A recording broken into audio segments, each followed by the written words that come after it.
What's up, y'all? Y'all are listening to Living Corporate's flagship podcast. If you didn't know, Living Corporate helps organizations build employee engagement and market trust through data analytics and data transformation, our e-learning platform, and brand marketing storytelling. We're so excited for you to be here today. The conversation you're about to hear is going to connect the dots between employee experience and go-to-market effectiveness. If you're not ready, get ready. Here we go.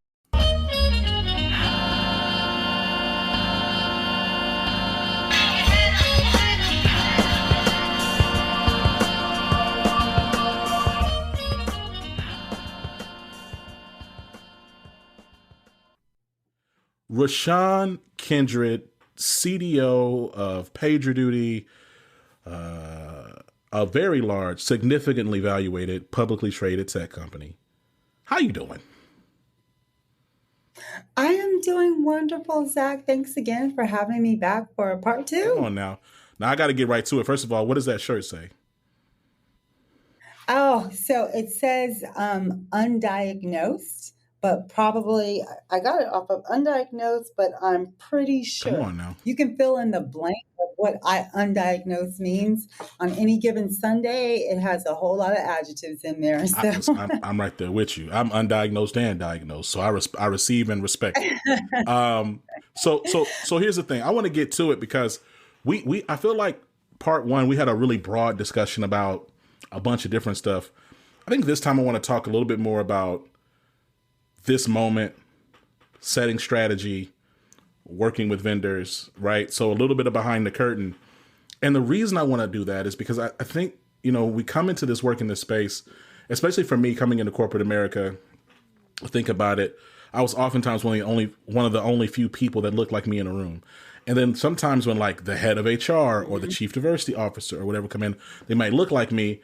I would come in and project a bunch of expectations and assumptions about what their role is, what they do, what power they have, what power they don't have. So that's the conversation I want us to have today.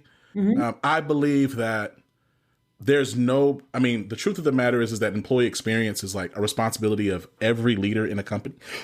It's not just the CDO's role or just the CHR's role or just the CEO's role. And I believe that those CHROs and those CDOs do have a distinct and explicit accountability and responsibility to driving employee experience. So I said a bunch of stuff. I'm getting into it now. Now we're about to get going, Roshan. All right. I want to talk about people strategy today. Now, look, I spoke to somebody. I ain't going to say who it was because we might end up doing some business with them. So I ain't going to put them on blast. But I did ask them. I said, hey, so like talk to me about like how we can support your 2025 strategy. And they were like, I'm going to be honest, I don't really have a 2025 strategy. We just kind of sitting still. As you think about 2025, what items are top of mind for you as Chief Diversity Officer of PagerDuty?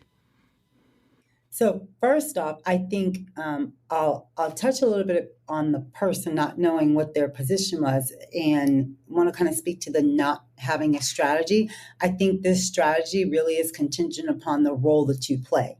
So if you are at that managerial level, then you are really focused on the day-to-day. If you are at that director level, then you're looking at the 0 to 12 months. At my level, I get paid to look 3 to 5 years and beyond. So for me, if I don't have a strategy, I must be looking for another job because I'm not being an effective CDO. So I kind of want to call out that before we get started. So for me, I am highly focused on global engagement and belonging and how that looks within PagerDuty's landscape, both from a business perspective and an employee experience perspective. And I'll give you a little bit of insight. So when I think about global engagement and belonging for our EMEA team, that looks very differently than what that looks like for our PagerDuty Japan team. It also looks differently for what our US and Canada teams look like. And so how are we both helping them to develop our platform and also supporting them in their work experience as they work and serve our customers? I think there's like this global element to any type of effective strategy, right? So it's global because there needs to be some sinews of connectivity across whatever you got going on. but it also has to be local in terms of relevant to like that area's geography, culture, market needs, all those different things, right? I think it's really easy to have like really nice, fluffy goals on your site, but like the actual work of being like, okay, hey, look, like our representation goals and our training and enablement goals aren't really going to look the same in like South America as they're going to look in some parts of Europe or Mexico or North America, right? And so, no, so I love that. You know, it's interesting, and also just to land the plane, this person, she was a CDO like you now, Roshan. I ain't talking to respectfully. I'm not talking to non-decision makers around here. Okay. Okay. So when they said it, I was like, okay. But it stuck with me. And she was like, we're just kind of going with the flow because we just don't know what's going on. And I think that leads me to the next question, which is offline. I'm having a lot of conversations with CDOs who are a bit frozen in this moment, right? They're unsure of how they should even structure their strategy for next year. I think so many of them, it's funny. So I talk to a lot of CDOs and CHROs, and then also like HR VPs. And then I'm also talking to entrepreneurs, like small business owners, and everybody's saying the same thing. Hey, it's just quiet right now. Like we haven't gotten any direction from leadership, and I'm trying not to get my head up too high before it gets chopped off. I'm just chilling. I'm trying to just kind of keep everything smooth sailing. How do you navigate beyond like, and I'm again, this, I try not to like beat up on people in these positions too bad, because there's a lot, and we're going to talk about like there's a lot of layers and variables into this work. So this isn't me trying to pick on nobody. How do you though navigate beyond that fear, right? And what advice would you give to other leaders in similar situations? So first, that word fear is, in my world, false evidence appearing real. So since I make data-informed decisions, I go straight to the data, because that gives me a sense of grounding when my perspective might be somewhat uncertain or not as stable as it should be. And that really helps me get in a solutions frame of mind versus a reactive frame of mind. So if you're someone who is sitting around waiting, then you're not influencing or driving change. You're a byproduct of change. As a change agent, I have to be poking, I have to be exploring, I have to remain curious, or I'm constantly in a reactive mode. So the first thing I do is move all fear aside. I check my own self, get myself in order. I gather myself around the data, and then I look at, what is the data telling me? What does the feedback of my peers and my leaders and customers and employee base telling me about what's happening in the world, right? And then I develop a hypothesis on what type of change then from my remit, where I sit in this role, can I help drive? And is that change both helping my customers, helping my employees, and helping PagerDuty's brand and mission? And if it's meeting that criteria, then we move forward. Now, some of it is niche and nuanced to, we think globally, act locally. So some of it is going to be niche to where that information is residing with.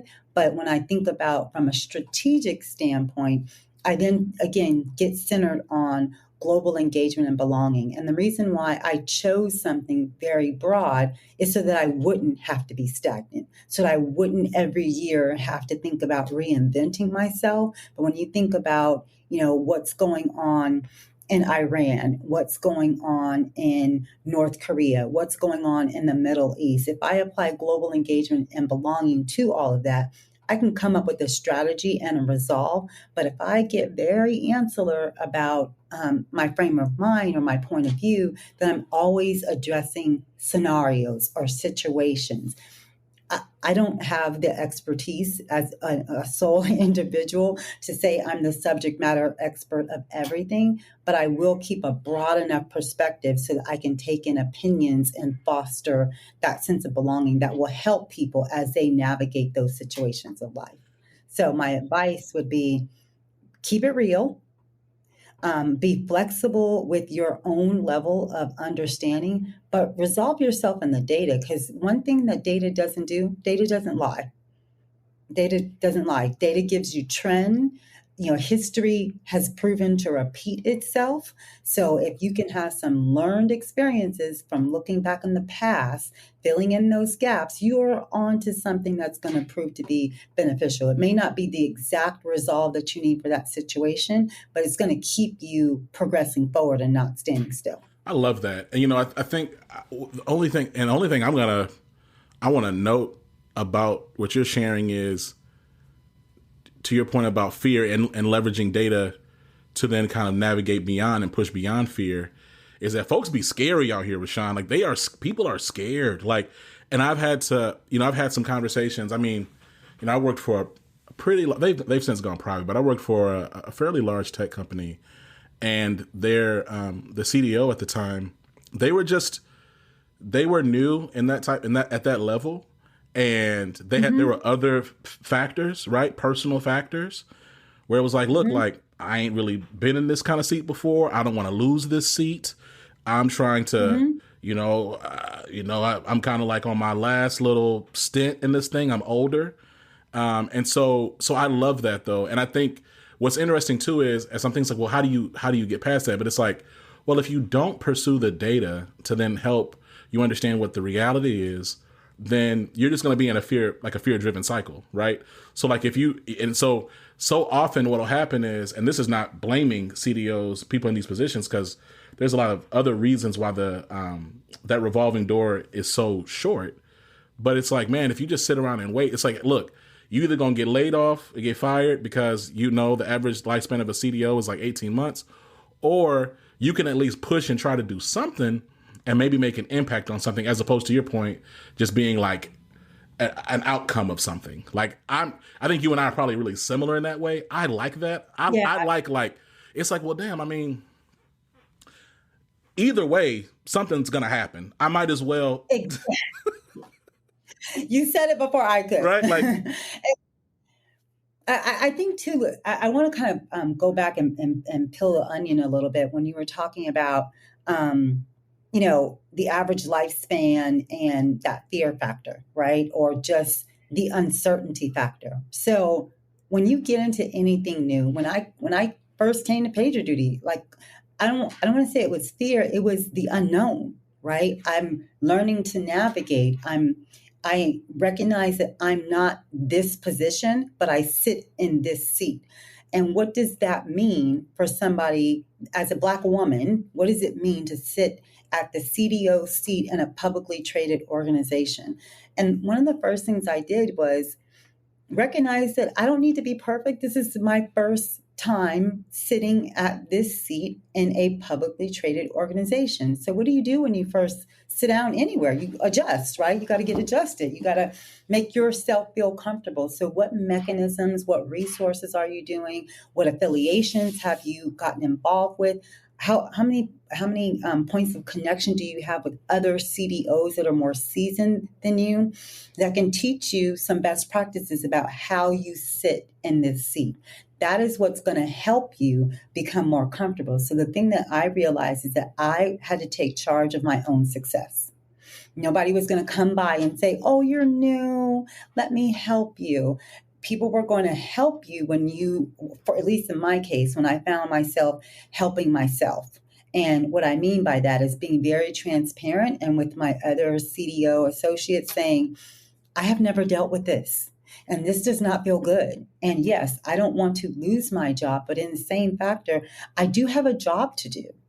And so I want to do the very best job because I want to ally with my C-suite executives, with my senior leadership team, with my middle managers, and with all of the direct employees that we have. And that means that I have to level up.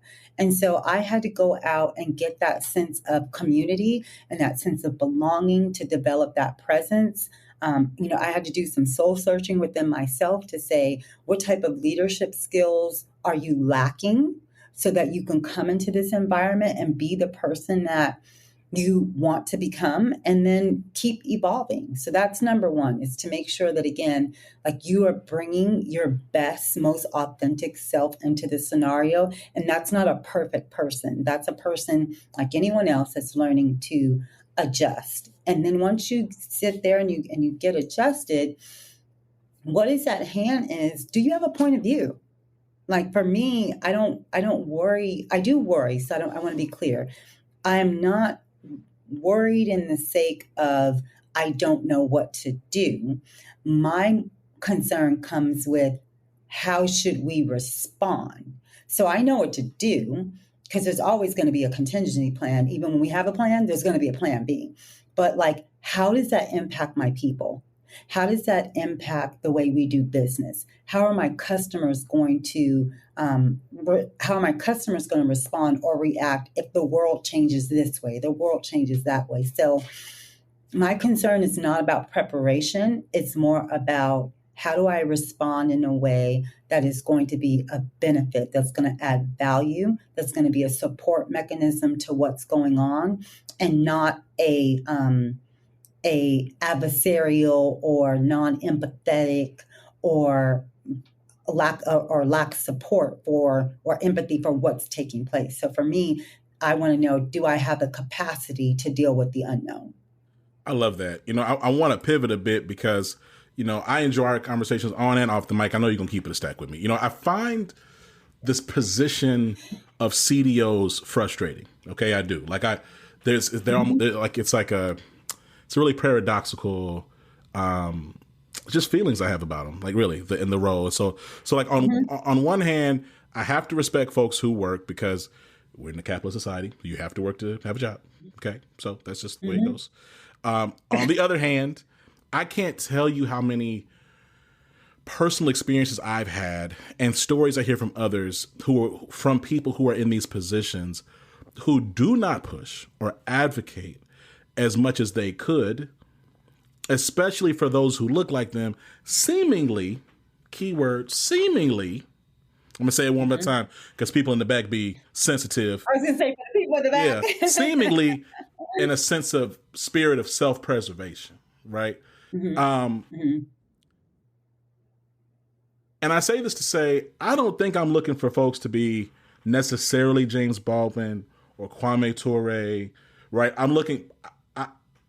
am looking for, I have an expectation, though, that they're a little more willing to leverage their voice and influence in moments of, like, ridiculous situations, right? So I'll give you an example.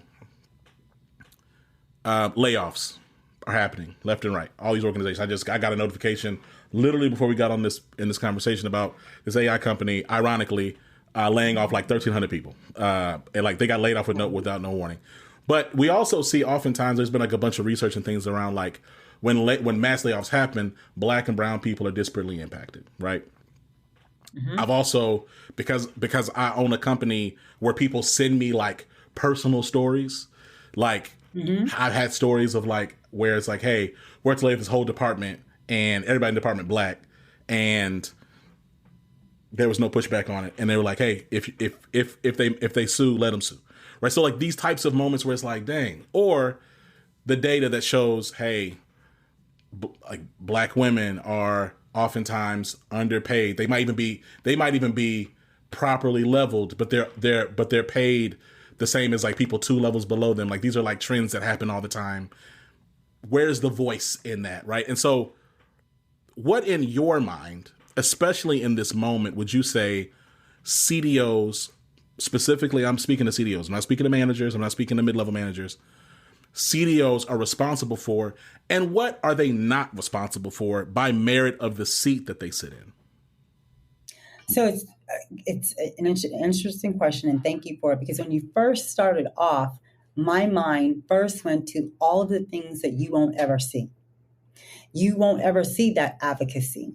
You won't see when the CDO gets that information from HR, the hiring manager, and the due diligence that's done to assess and make sure that it's not all Black women or all Black men or all Latin or all LGBTQ, whatever identity that you're looking at, there is a process that I can't speak for all companies. I can say, like for PagerDuty, that we go through to make sure that equity is in everything that we do. And when there are gaps, there are things that we do to address those gaps. And so you have to justify how you make those decisions. You also have to look at, if you're in an organization and you have one department that's primarily of one thing, and they're doing layoffs in that department, then by osmosis, you're going to have layoffs, and it's going to impact that one group more adversely than it is, let's say, the rest of the company. So you have to weigh in, like, what are the unique factors of that. But having said that, those things do happen in organizations. We've seen lawsuits with name brand and not so name brand. And if you're in an organization that's willing to take that chance, and that's on your brand. That's not the brand that we represent at PagerDuty. We are on a mission to build a more equitable world. So for us, it's bigger than just we're living out our core values. And so we put mechanisms in place to hold ourselves accountable for the things that we say we want to impose on the world. We want to be examples, not a one-off, but we also want to check ourselves. So we keep ourselves in check. We are not a perfect organization. We don't get it right all of the time. But what I will say is we take a proactive approach to ensure that instances like you name don't become a PagerDuty instance. Right. Yeah, because I mean, so what's funny is, we were talking about data before, and we're having our own conversations about just insights, right? And so I remember I was talking to somebody who was telling me about what was going on with the organization. I said, "Man, did y'all do like a disparate impact analysis like before y'all made that decision?" And they said, "What is that?" I said, "Oh, okay." So I was going to say, some people don't know what that is. Right. Like this, hey, like before you make a major organizational decision, it's like a granular analysis of your organization to understand what the impact is going to be on all employee types. Right. So like, it's like, hey, look, if we make this, what's going to happen to these different cohorts of our employees? And then also if we but disparate impact is also, it's not just about identity groups like that. It's also about like, hey, like, what are the business implications of this decision? Right.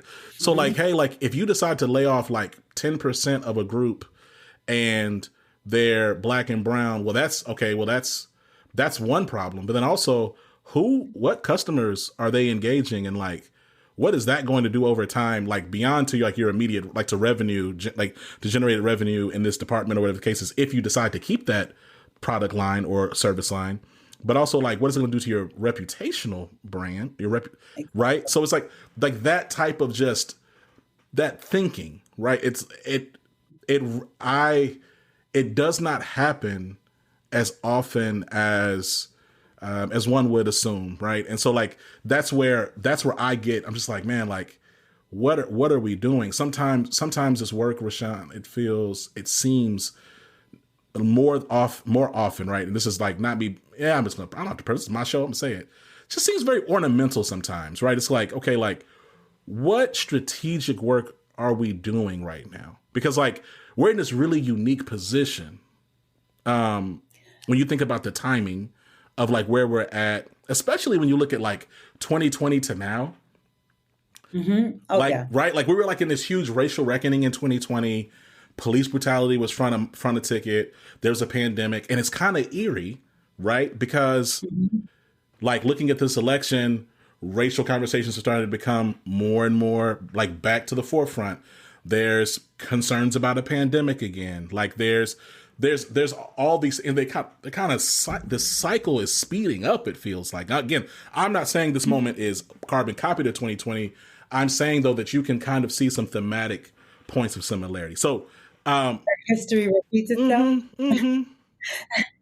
Yeah. And again, I think that, I can't speak for everyone. I can only speak for the experience that I've had at PagerDuty, but there is something to say about learned behavior, right? And you have to continuously look inward, listen to what your people are saying, listen to what outcomes and what goals that you're setting.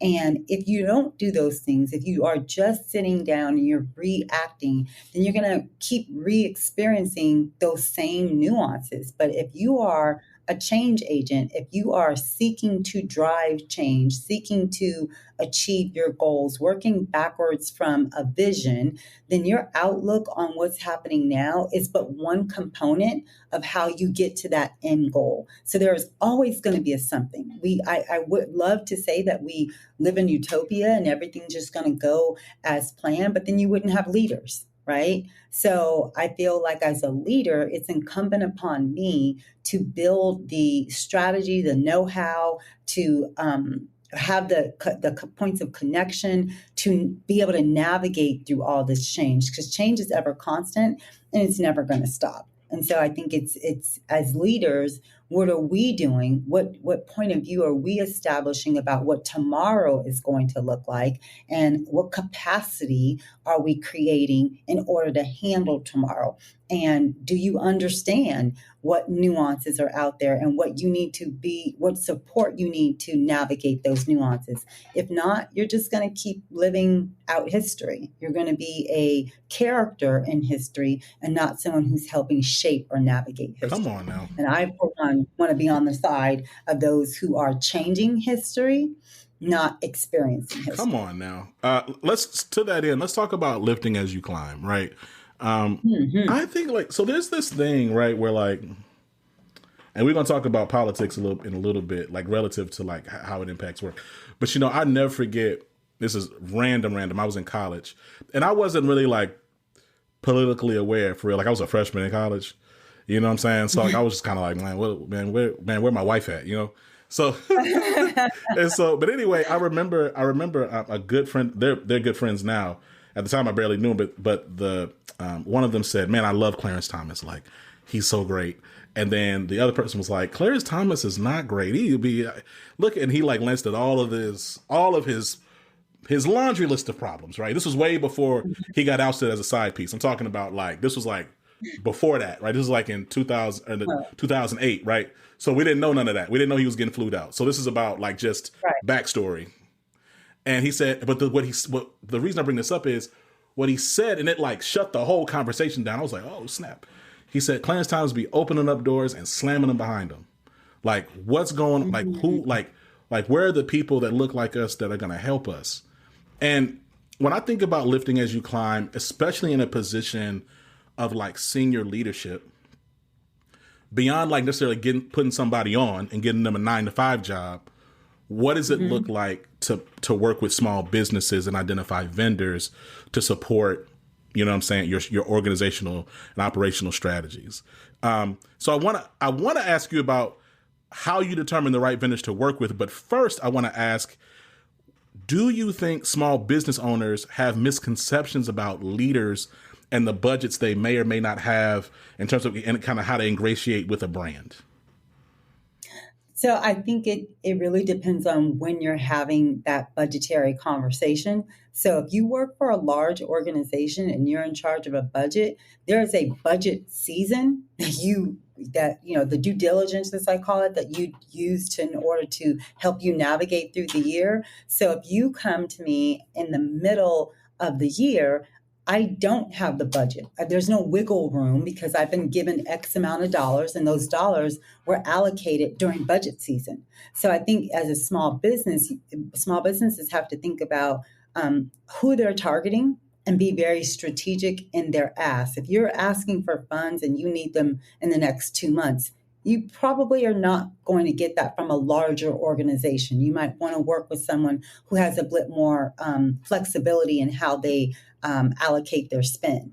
If you have time, you want to foster a relationship with that potential vendor. So that sale may not come in the 1 to 6 month cycle, but everybody takes a look at their budget on an annual basis. So the sale may come in 8 to 12 months, but in that 8 to 12 months, or in that 1 to 8 months, you've done enough due diligence on what the needs are of that company that you not only have the ability to come in and support them in what they're looking for now. You've learned them. So you may have something else in the rubric to say, you know what?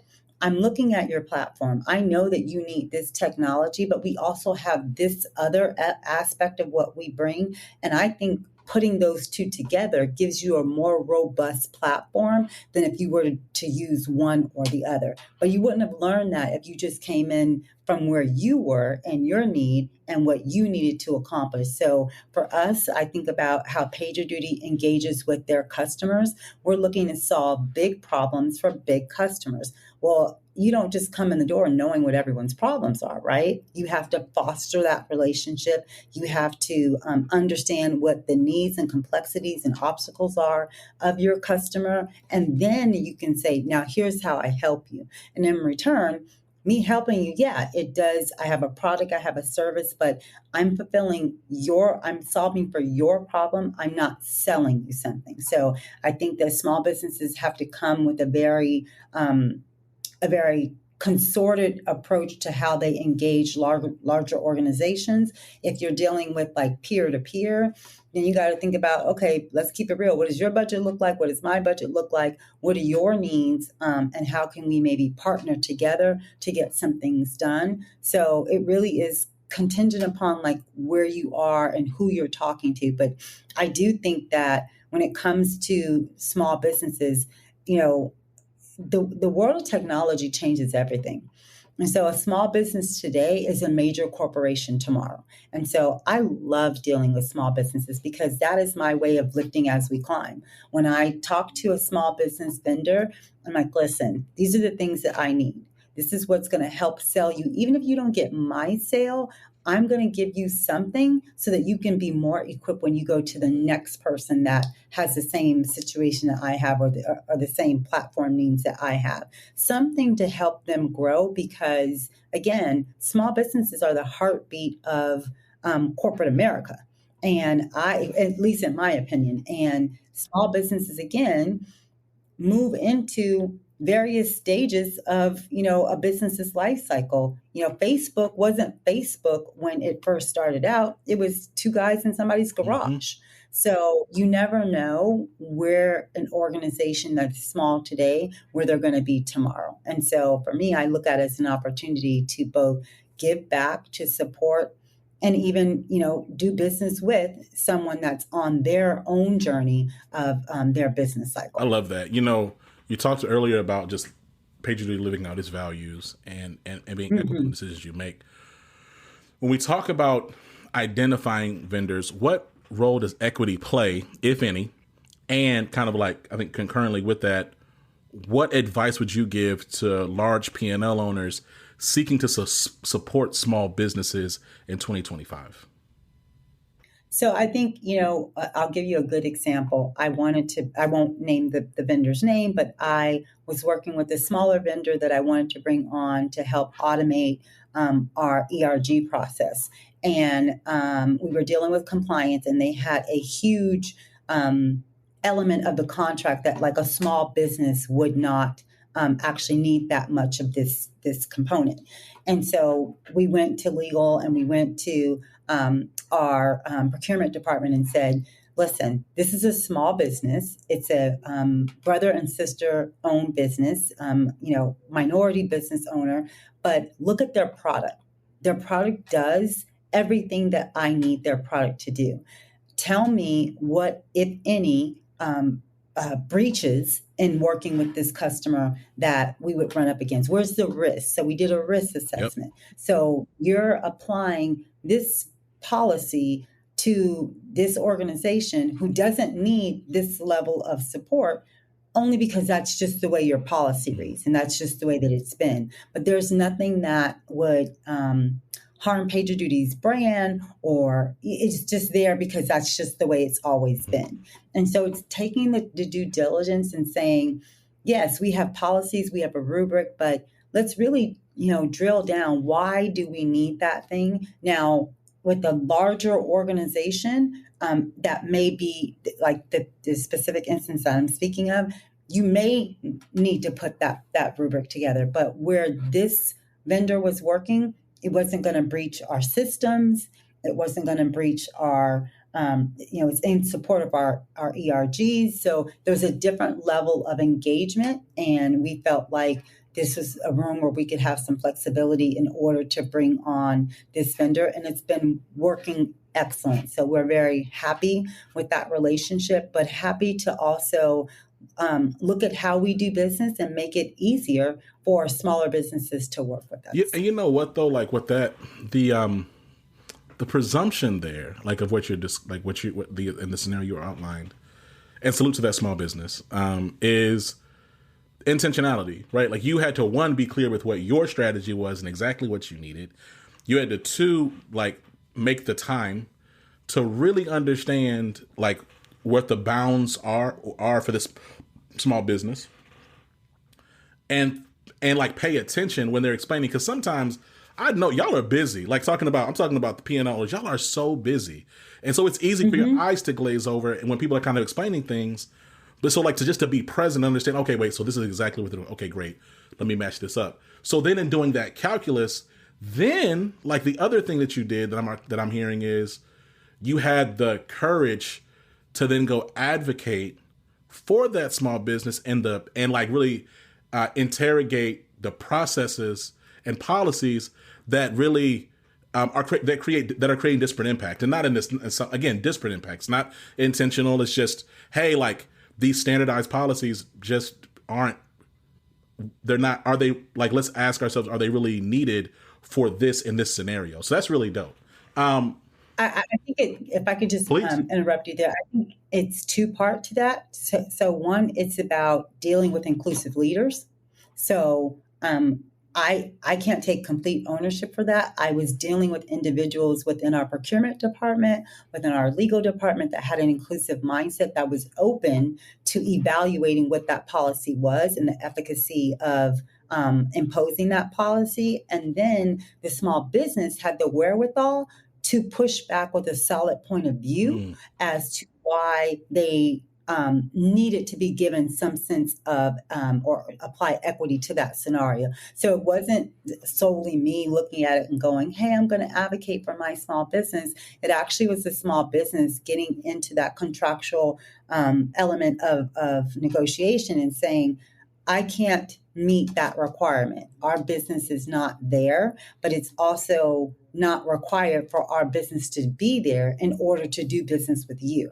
So they had a very compelling argument that I was able to take to procurement and take to our legal department, that I didn't have to research myself. So they empowered me with the tools and resources to go and advocate for them. So advocating became a conversation, not a research project. Come on. So I will say that it's one of those things where if you are a small business, and this is like with anyone, right? Sometimes in order to be seen, you have to, make a little noise.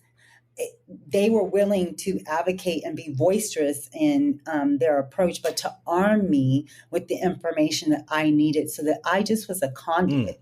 It became a very easy lift for me. I didn't have to have this whole drawn out conversation. It was, here are the facts, and the facts are A, B, and C. And then as a, leadership team, or those that were looking at the contracts, it just became black and white to them. Like, it's a very easy decision to be made. And should they have said no, they would have been able to answer the concerns that the small business made, so that I could then go to articulate the rationale behind why we weren't able to do that.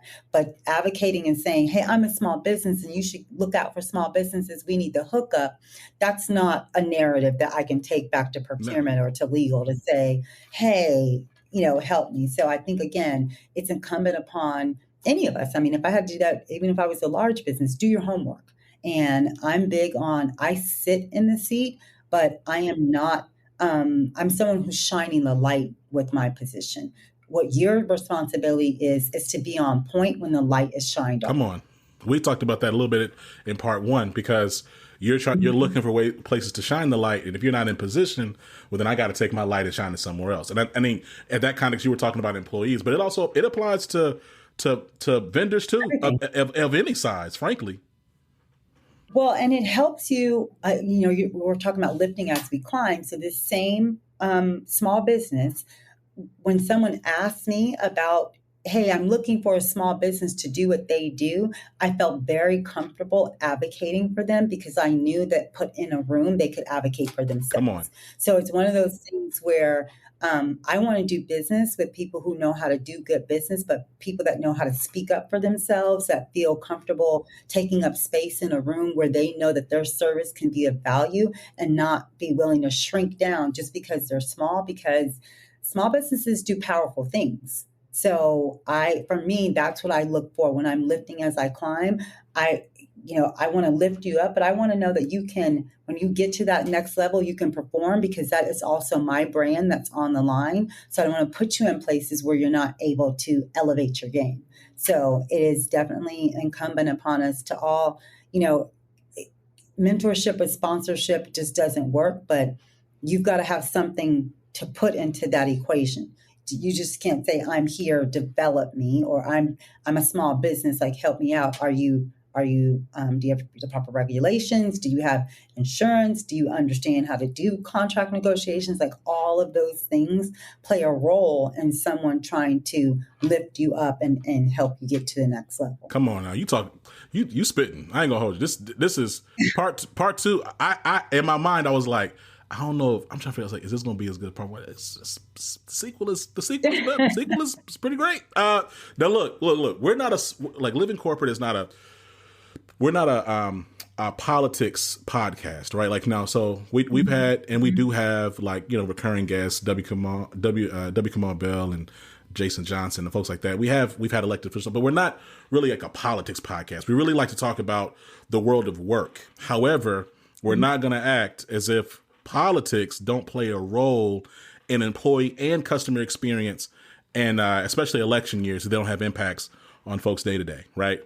So I'm curious, do you think CDO should be paying particular attention to employee sentiment right before and then after major elections? And if so, what should they be measuring for? I think it starts with what's the company stance. So the CDO is but one component of how the company stands. So you should be in concert with what the views and the policies are of the company, because that is what is going to help you navigate, or should be the thing that helps you navigate. If you're an organization that is just, I'm going to comment on this, I'm going to comment on that, and there's no consistency or there's no point of view, I think that's where you get yourself in trouble. But again, as an organization, it doesn't matter what is going on. I am always listening to the sentiment and measuring the sentiment of my employees, because that's going to help me help them and help them help me as we serve our customers. So I don't allow nuances in time or moments in time to dictate how I engage with my employees. If someone has a baby, I am just as engaged as I am with someone who's struggling with their mental well-being, as I am with war, as I am with politics. So for me, those are, again, just circumstances or issues or issue management that we go through. But it's my job to stay in tune with what are the needs during those scenarios. How do I support you? How do I not? How do I allow you to be seen and heard? And what's in the best interest of what our company stance is and our core values of the organization? Because at the end of the day, for me, what I find solace in is that we're an organization that lives out our company core values and our ID&E guiding principles. And as long as I'm doing that and doing that effectively and inclusively, I feel like I can navigate through most anything. Am I going to stumble? Yeah. Am I going to have some learnings? Absolutely. But if you ask me where my motives are coming from, or where was my train of thought coming from, you're always going to be able to point to one of our 5 core values or five ID&E guiding principles. Come on now. Now look, we could go on. I honestly, I got 5 extra questions in the tuck, but I'm a hold them. I'm a hold them. Before we let you go. Mm-hmm. What are 3 points of feedback that you would give to folks on the margins right now looking for their next opportunity in this chaotic job market? Always have a point of view. Mm-hmm. Come with a point of view. Come with why you are of value to that organization. Know that, number two, know that where you are right now is but a point in time. You are not always going to be unemployed. You're not always going to be searching. This is but a season, but if you use your point of view to help navigate you through this season, you will land in what you're destined to do. And never forget, number three, the value that you are to this world, to yourself, and to your family, because that's going to shape your point of view. That's going to help you navigate, and that's going to make you feel like you are a valuable contribution to society. When you forget those things, then where you are seems to put you like on that hamster circle. But if you've got something to say it, stand by it, and know that it's going to help you navigate. Roshan, it's always a pleasure. I'm so excited and thankful, frankly, that that your team we found each other. You know what I'm saying? I was going to say that we found each other. This is, I am so appreciative of this platform. So appreciative of what Living Corporate, both on and off camera, brings to the table, and the insights that you both drive through podcasts and through your tools, because it is information that's needed. And I think that whether it comes out through the podcast or it comes out through systems and analytics, it is empowering us to live this corporate lifestyle, to be change agents in corporate America. One of the reasons why I came back to corporate America was because I knew I could make a lot of money consulting. I have no problems talking, giving advice, but I worried about who was going to advocate for those individuals that were still in corporate America.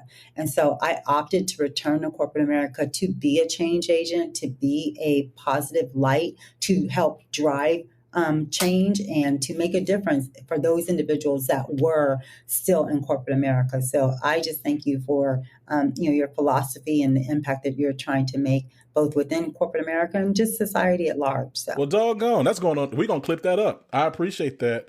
And we will talk to you soon. We have been talking to Roshan Kindred, CDO, Chief Diversity Officer at PagerDuty. Roshan, we will talk to you soon, okay?